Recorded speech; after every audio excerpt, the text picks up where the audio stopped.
14তম শিক্ষক নিবন্ধন 2017 স্কুল পর্যায়ের গণিত সমাধান করতেছি শর্টকাট সহ। 1 নম্বর কোশ্চেনে ছিল নিচের কোনটি অমূলদ সংখ্যা। তো অমূলদ সংখ্যা কিন্তু আমরা অলরেডি জানি যে ধরেন কোনো সংখ্যা আছে যেগুলা দশমিকের পরে, এখানে 1 হোক 2 হোক, এরপরে র্যান্ডমলি 1 2 3 4 বা 7 9 এভাবে শুধু আসতেই থাকে।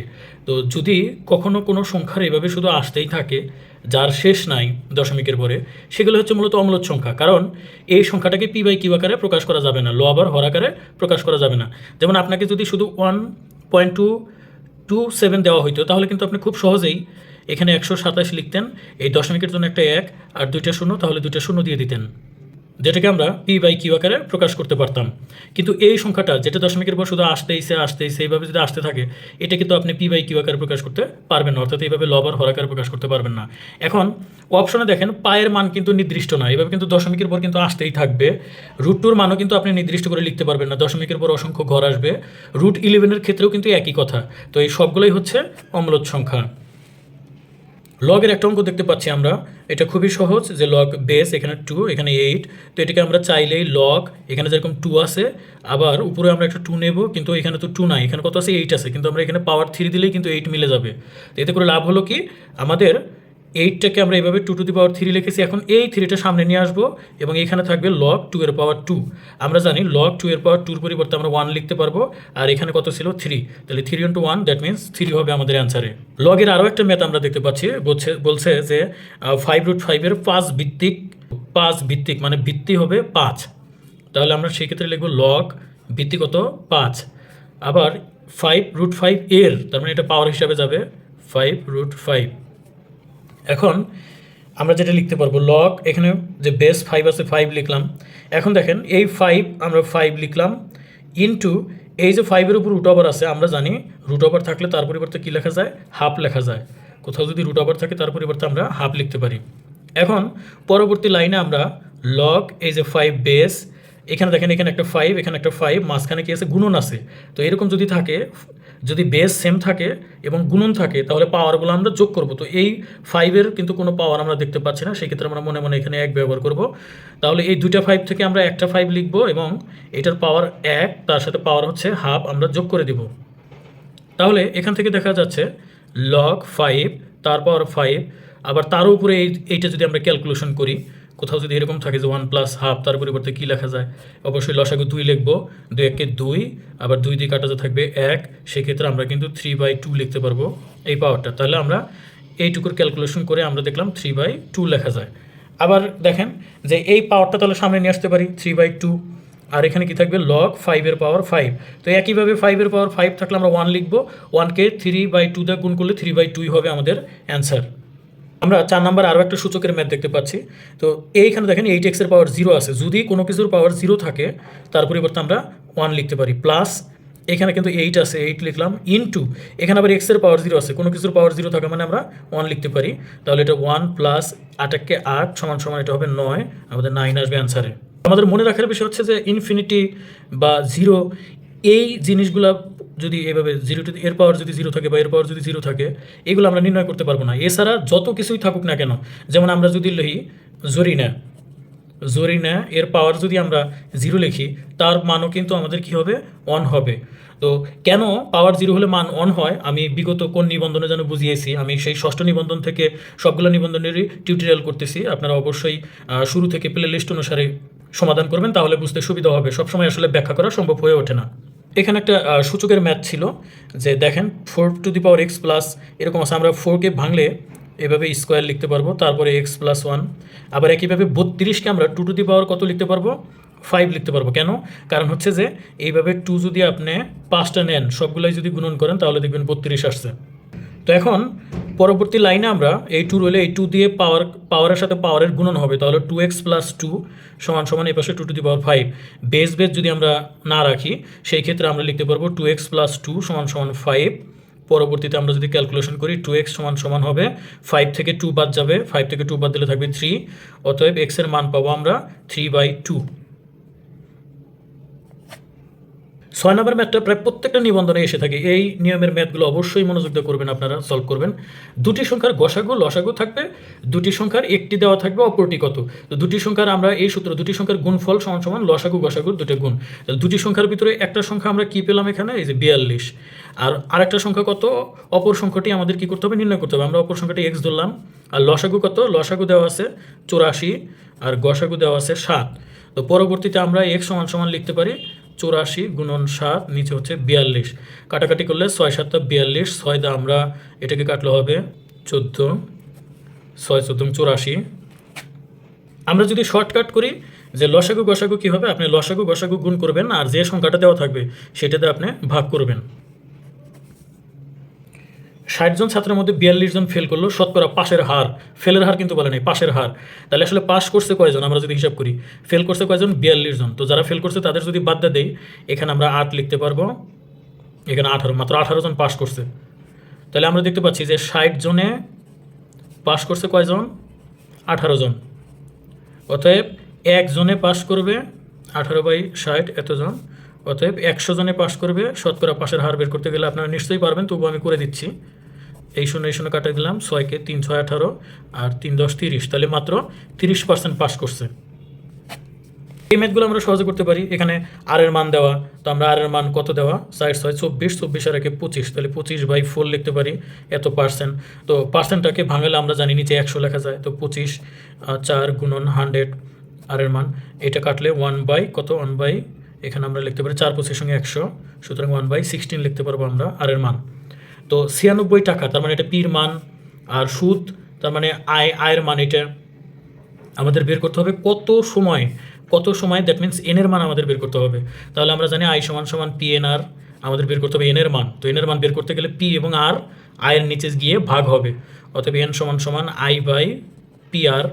এখন আমরা আয়ের মান বসাই, যদি আয়ের মান কত 18, আচ্ছা পির মান কত, পির মান 96, আর এর মান কত 1/16।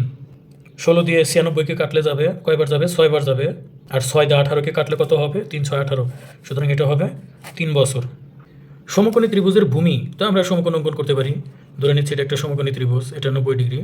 তো এবিসি যদি সমকোণী ত্রিভুজের ভূমি কত, এক্স দেওয়া, উচ্চতা কত, ওয়াই দেওয়া, তাহলে বলছে ক্ষেত্রফল কত। ত্রিভুজের ক্ষেত্রফল আমরা কে না জানি, যে হাফ ইন্টু ভূমি গুণন উচ্চতা। তাহলে এখানে আমরা হাফ লিখলাম, ভূমির মান কত, এক্স দেওয়া, উচ্চতার মান ওয়াই দেওয়া, তাহলে এটা হিসাব করলে হবে হাফ এক্স ওয়াই। চতুর্ভুজের 4টি কোণের সমষ্টি নিচের কোণটি। তো একটা চতুর্ভুজের 4টি কোণের সমষ্টি কিন্তু 360 ডিগ্রি, আমরা এমনিতেই জানি। তারপরেও এখানে দেখেন, একটু খেয়াল করেন, এন সংখ্যক বাহু বিশিষ্ট কোনো ক্ষেত্রের অন্তস্থ কোণগুলো যদি বের করতে চান, তাহলে n-2 180। যেমন এন হচ্ছে এখানে বাহু, তো চতুর্ভুজের কয় বাহু থাকে, তাহলে 4 বাহু, তাহলে আমি 4 লিখলাম, 4 বিয়োগ 2 গুণন 180 হবে 2 গুণন 180, সুতরাং এখানে হবে 360 ডিগ্রি। তো আমরা এইভাবেও বের করতে পারি। এটা চতুর্ভুজ থেকে 360 ডিগ্রি আমাদের মনে থাকলো, কিন্তু পঞ্চভুজ বা আরও যদি বেশি থাকতো তখন কিন্তু আমরা এই সূত্র ব্যবহার করে কোণের পরিমাণ বের করতে পারতাম। ঘনকের ধার এ একক হলে, তো ঘনক কিন্তু আসলে লুডুর গুটি যদি আমরা দেখি যে সবগুলা তলই সিমিলার, অর্থাৎ ঘনকের 6টা তল থাকে, 6টা তলই এক একটা স্কোয়ার গঠন করে, এক একটা বর্গের মতো হয়। তাহলে একটা বর্গের ক্ষেত্রফল আমরা জানি বাহু স্কোয়ার, একটা বর্গের ক্ষেত্র যদি এই স্কোয়ার হয়, আর একটা ঘনকের তল থাকে হলো 6টা, তাহলে 6টা এই স্কোয়ার মানে 6a স্কোয়ার। বৃত্তের সমান সমান যে কেন্দ্র হতে সর্বদা নিচের কোণটি, এটা হবে সমুদ্রবর্তী। তো আপনি যদি একটা বৃত্ত অঙ্কন করেন, ধরে নিচ্ছি আমি এই সাইড অঙ্কন করতেছি, এইখানে যে একটা বৃত্ত এবং এইটা বিন্দু, মধ্যবিন্দু। এখন এইখানে যদি আপনি 5 মিটার, যদি 5 সেন্টিমিটার নেন, আবার এইখানেও যদি আপনি 5 সেন্টিমিটার নেন, এটা জ্যামিতিকভাবে প্রমাণ করলে দেখবেন যে এই যে এই বিন্দু থেকে এই দূরত্ব এবং এখান থেকে এই জেড যে দূরত্ব সর্বদাই কী হবে, সমুদ্রবর্তী হবে, সমান সমান দূরে দুইটা জ্যা অবস্থিত হবে। এটা প্রমাণ করতে গেলেও অনেক বড় জ্যামিতি করতে হবে, শুধু মনে রাখার চেষ্টা করুন, বৃত্তের সমান সমান জ্যা কেন্দ্র হতে সর্বদাই সমুদ্রবর্তী। একটা আয়তাকার ঘরের দৈর্ঘ্য প্রস্থের 1.5 গুণ, তাহলে আমরা প্রস্থ আগে ধরবো, যেটা ছোট সেটা আগে ধরবো। প্রস্থ যদি এক্স হয় তখন কিন্তু দৈর্ঘ্য কত হবে, দৈর্ঘ্য 1.5 গুণ। 1.5 গুণ মানে কি 1.5কে আমরা 1.5 বলতে পারি, 1 এবং আরও হাফ, তাহলে এর সাথে এক্স গুণন হবে। তো দৈর্ঘ্যটাকে আমরা একটু ভেঙে লিখতে পারি, এটাকে আমরা 15/10 লিখতে পারি। কেন, এই যে এটার জন্য আমরা 1 লিখবো, আর এক ঘর আছে একটা শূন্য দিলাম এবং এক্স, তো পরবর্তীতে আমরা এটাকে 15x/10 লিখতে পারবো। এখন এখানে বলা আছে ক্ষেত্রফল কত, 294। তাহলে আমরা জানি আয়তাকার ক্ষেত্রের ক্ষেত্রফল দৈর্ঘ্য গুণন প্রস্থ, তাহলে দৈর্ঘ্য গুণন প্রস্থ যদি করি এক্স, এটা হচ্ছে আমাদের প্রস্থ এবং দৈর্ঘ্যের মান কত 15x/10, তো এই দুটোর ভিতর গুণ করলে আমরা কত পাবো 294 পাবো। এটাকে আমরা লিখতে পারি এক্স স্কোয়ার 15x², আর নিচে থাকবে 10 = 294। তো আমি এই সাইডে সলভ করতেছি জিনিসটা। তো এখান থেকে আমরা যদি আড়াআড়ি গুণ করি তাহলে হবে 15x² = 294 গুণন 10, পরবর্তীতে x² = 294 গুণন 10, নিচে যাবে কত 15। অতএব x², এখানে যদি আমরা ক্যালকুলেশন করি এটাকে 2 দিয়ে কাটলে হবে 5, এটাকে 5 দিয়ে কাটলে হবে 2, এটাকে 5 দিয়ে কাটলে হবে 3, আবার আপনি 3 দিয়ে যদি 294কে কাটেন তাহলে যাবে 98 বার। আপনারা ভাগ নিজেরা করে দেখবেন। 98কে 2 দিয়ে গুণ করলে হবে কত 196। এখন এটাকে বর্গমূল করলে তাহলে x এর মান পাবো আমরা হচ্ছে 14। তাহলে x এর মান মানে প্রস্থ হচ্ছে 14, দৈর্ঘ্য কত হবে, আমরা যদি দৈর্ঘ্য দেখি দৈর্ঘ্য হচ্ছে এটা হচ্ছে দৈর্ঘ্য, তাহলে আমাদের দৈর্ঘ্য লিখতে পারবো 15 গুণন 14, আর এখানে কত নিচে 10, এটাকে আমরা 5 দিয়ে কাটলে পাবো 3, এটাকে 5 দিয়ে কাটলে পাবো 2, 2কে 14কে কাটলে 7, তাহলে 3 7 21, তাহলে আমরা 21 পাবো হচ্ছে দৈর্ঘ্য। তাহলে আমি প্রস্থও পেলাম দৈর্ঘ্যও পেলাম। এখন আমাদের বের করতে হবে কি পরিসীমা। পরিসীমা হচ্ছে 2 × দৈর্ঘ্য যোগ প্রস্থ, তাহলে এখানে 2 রইল, দৈর্ঘ্যের মান কত 21, প্রস্থের মান কত 14, তাহলে সমান সমান 2 × এই দুটো যোগ করলে কত হবে 35, আর 2 দিয়ে গুণ করলে হবে 70, এটার অ্যান্সার আসবে 70 মিটার। দুটি বৃত্তের ব্যাসার্ধের অনুপাত, যদি কখনো ব্যাসার্ধের অনুপাত থাকে শর্টকাট শুধু আপনি যদি ওই অনুপাতকে স্কোয়ার করেন তাহলেই কিন্তু তার ক্ষেত্রফলের অনুপাত পেয়ে যাবেন, অর্থাৎ 9:4 হবে এখানে অ্যান্সারে। তারপরেও আমরা যদি না বুঝতে পারি ব্যাসার্ধ, আমি ধরে নিচ্ছি যে একটা বৃত্তের ব্যাসার্ধ আমি ধরে নিচ্ছি 3x, যেহেতু এখানে 3 দেওয়া, আর একটা বৃত্তের ব্যাসার্ধ আমি ধরে নিচ্ছি 2x। এখন কি বলছে দুটির ক্ষেত্রফল অনুপাত, তাহলে এই বৃত্তের ক্ষেত্রফল হবে πr², r² মানে কি এটা, আবার এই বৃত্তের ক্ষেত্রফল হবে πr², আর এর মান কত এখানে 2x তার উপর স্কোয়ার, তাহলে এখান থেকে পাবো 9πx², এখান থেকে পাবো 4πx²। এখন দুইটা বৃত্তের যদি অনুপাত করতে চাই তাহলে এই প্রথম বৃত্তকে আমি দ্বিতীয় বৃত্ত দিয়ে যদি ভাগ করি তাহলে অনুপাত পাবো, এটা কাটা যাবে, পাই কাটা যাবে, থাকবে হচ্ছে 9/4, আর 9/4কে 9:4 লিখে দিতে পারি আমরা। এই ম্যাথগুলোও কিন্তু মাঝে মাঝে এসে থাকে, এখানে দেওয়া আছে a/b = 4:7, আবার b/c = 7:3। এখানে যদি লক্ষ্য করেন a/b b/c, তাহলে কীরকম দেওয়া, এখানে b, এখানেও b, আবার এখানেও 7, এখানেও 7, তাহলে এই ম্যাথটা আমাদের আসলে কোনো কিছু গুণনেরই দরকার নেই, কারণ b এখানেও দেখেন এখানেও 7, আবার b-র মান এখানেও 7, একদম সরাসরি আমরা a b c লিখে দিতে পারবো, আমাদের আর গুণনের প্রয়োজন হবে না। তাহলে 4:7:3 এই ক নাম্বারটা অ্যান্সারে আসবে। 250-এর 10% মান কত, একদম সহজ। 250 এর বলতে গুণন, 10% বলতে 10/100, তো এটা কাটা দেন, 0 কাটা দেন, থাকবে কত 25%। ঘন্টা x মাইল বেগে y মাইল দ্রুত অতিক্রম করতে কত ঘন্টা লাগবে, তাহলে আমাদের ঘন্টাটা ডান পাশে রাখতে হবে। তো তাহলে x মাইল যেতে সময় লাগে 1 ঘন্টা, অতএব 1 মাইল যেতে সময় লাগে 1/x ঘন্টা, আমরা যাব কত y মাইল, তাহলে y মাইল যেতে সময় লাগে 1 × y/x এত ঘন্টা = y/x। এই ম্যাথটা কিন্তু আরও এর আগে একটা নিবন্ধনে এসেছিল, রিপিট করে, নিবন্ধনে কিন্তু প্রচুর রিপিট করে, আপনার বিগত সালের কোশ্চেনগুলো সলভ করলেই কিন্তু নিবন্ধনের প্রিলিমিনারি আপনি পাস করতে পারবেন। এটা অ্যান্সার হবে y/x। এখানে গসাগু করতে বলা হয়েছে, গসাগুতে সবগুলো রাশিতে মিল থাকতে হবে। আমরা প্রথম রাশিতে আছে a+b, আবার দ্বিতীয় রাশি যদি দেখি তাহলে a+b a-b এরকম আসবে, a+b, আরেকটা আসবে a-b। আবার তৃতীয় রাশিকে যদি আমরা দেখি, তৃতীয় রাশিতে কি আছে a³ + b³, তার মানে সূত্র বসালে a+b, তারপরে a² - ab + b²। এখন আপনাকে কি করতে হবে, গসাগুতে মিলগুলা আপনাকে নিতে হবে। তো কোনটা মিলে, এটার সাথে এটা মেলে, তো তিনটা রাশিতে মিল আছে শুধু a+b-তে, সুতরাং আমরা এটা অ্যান্সারে a+b রাইট। ABCD ক্রমিক সমানুপাতি হলে নিচের কোনটি সঠিক, এরকম একটা ম্যাথ দেওয়া আছে।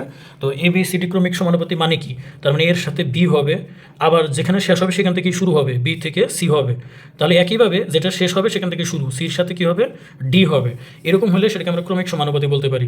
তো এটাকে আমরা লিখতে পারি a/b = b/c = c/d। তো আড়াআড়ি গুণ করলে আমরা অনেক ইকুয়েশন দাঁড় করাতে পারবো, কিন্তু আমাদের কোন অপশনের সাথে মেলে সেদিকে আমাদের খেয়াল রাখতে হবে। তো আমি প্রথমে একটা কাজ করে নিচ্ছি যে এই প্রথম এবং শেষের অংশ থেকে একটা ইকুয়েশন তৈরি করি, a/b = c/d। এরকম রইল। তো এটা যদি আমরা আর গুণ করি সেই ক্ষেত্রে আমরা কি লিখতে পারবো যে এডি সমান সমান বিসি। দেখেন এডি আর যে বিসি, তাহলে এডি সমান সমান বিসি, এই যে এডি সমান সমান বিসি, এটা আমাদের অ্যান্সারে আসবে। প্রথম এন সংখ্যক বিজোড় সংখ্যার যোগফল অবশ্যই এন স্কোয়ার, এটা হবে, এটা আপনারা মনে রাখবেন। তাছাড়া আমি একটু প্রমাণ করে দেখাচ্ছি, যেমন 1 3 5। আচ্ছা, তাহলে 1 3 5 কয়টা বিজোড় সংখ্যা? 1 2 3, তার মানে 3-এর উপর স্কোয়ার দেন, এটার রেজাল্ট আসবে 9। আর আমরা আদৌ নিজেরা হিসাব করে দেখি যে 3 আর 1 4, 4 আর 5 9। তাহলে আমরা এইভাবে যোগ না করে কয়টা বিজোড় স্বাভাবিক সংখ্যা আছে? 3টে। তাহলে সেক্ষেত্রে ওই 3টে যেহেতু, এই জন্য 3-এর উপর স্কোয়ার দিচ্ছি, 9 চলে আসছে। একইভাবে আপনি যদি 1 3 5 আর একটা বিজোড় সংখ্যা 7 নেন, সেই ক্ষেত্রে 4-এর উপর স্কোয়ার করলে কত হয়? 16। আমাদের অ্যান্সার এখানে 16 আসার কথা। আমরা একটু হিসাব করে দেখি, এখানে কিন্তু আসবে 4, 4 আর 5 9, 9-এর সাথে এই যে 16। তো আমাদের এইভাবে যোগ না করে আমরা যদি কয়টা সংখ্যা বিজোড় আছে তার উপর স্কোয়ার করি, তাহলে কিন্তু আমরা রেজাল্ট পেয়ে যাব। এখানে আরেকটা জিনিস আমরা একটু স্টাডি করে যাই, সেটা হচ্ছে জোর সংখ্যা যদি দেওয়া থাকতো বিজোড়ের জায়গায় জোর, তাহলে কিন্তু সেই ক্ষেত্রে আমাদের জোরের ক্ষেত্রে এইটা কিন্তু আমাদের রাইট অ্যান্সার হইতো। তো আমরা একটু প্রমাণ করে দেখতে পারি, যেমন জোর 2 জোর 4, তাহলে দুইটা সংখ্যা যোগ করলে আমরা কত পাবো? 6। তাহলে আপনি দেখেন যে সেক্ষেত্রে আপনি শর্টকাটে এই সূত্রটা বের করতে পারতেন। কয়টা সংখ্যা? দুইটা সংখ্যা, তাহলে 2-এর উপর স্কোয়ার প্লাস এনের মান কত? 2 সমান সমান কত আসতো? 4 + 2 সমান সমান আপনি কিন্তু 6 লিখতে পারতেন। আবার ধরেন 2 + 4 + 6, 3টা সংখ্যা আছে, সেই ক্ষেত্রে আপনার রেজাল্ট হতো কত? এখানে 6 12 হইতো কিন্তু। আর আপনি চাইলে এই সূত্র দিয়ে কিন্তু যোগ করতে পারতেন। এনের মান এখানে কত? 3টা সংখ্যা, সুতরাং কি আসতো? 3-এর উপর স্কোয়ার প্লাস আর একটা এন, এখানে দেখেন এই যে এন, তার মানে +3।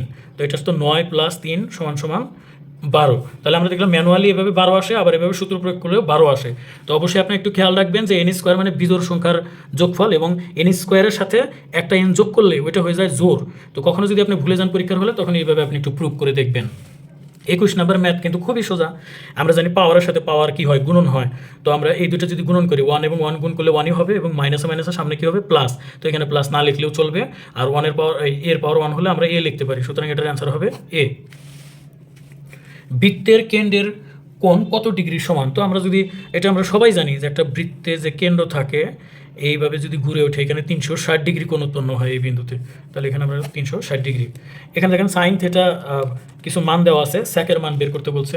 তো এখানে আমি একটু সূত্র লিখে রাখছি, দেখেন সমুদ্রের লবণ আছে, মানে এখান থেকে আমরা লিখতে পারি সাইন থিটা সমান সমান লম্ব বাই অতিভুজ। একইভাবে কদম গাছে ভূত আছে, মানে কস থিটা সমান সমান ভূত মানে ভূমি, আছে মানে অতিভুজ।